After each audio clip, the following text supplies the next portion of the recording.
Interface is defines how the data is being used within your application. So we can define properties and methods inside an interface, and TypeScript also allow us to define method in interface with arrow functions. So TypeScript supports arrow functions. So let's define an interface over here with the keyword interface, and the name of the interface should start with I. That's a naming convention.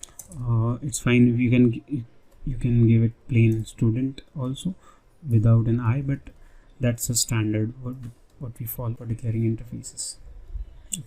So this is my student interface, which will in which I can have data related to student. Let's have a student ID which is of type number. Let's have student name which is of type string, and then I can declare one method which will get me the results of the student. So get result in the bracket we need to pass the student ID, which is unique. So I'll get a result of each by passing the student ID, result of that particular student. And this is the return type. So return type should be a number, because the marks which we will be having would be in integer format, number format.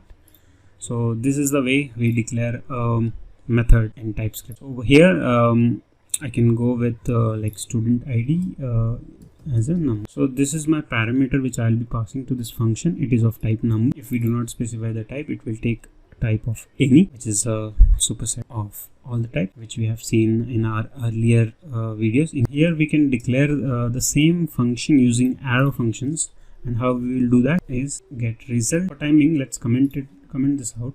So my function is get result. I need to define this as an arrow function. So get result is my function name, and here I'll be passing student ID which is of type number, and it will give me result which will be of type number. So this is how we define arrow functions in TypeScript. So guys, that's about it.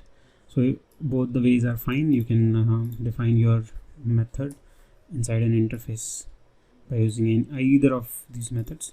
If you prefer arrow functions, you can go with this approach. If you prefer normal function, then you can write it this way. So that's about it. That's about interface.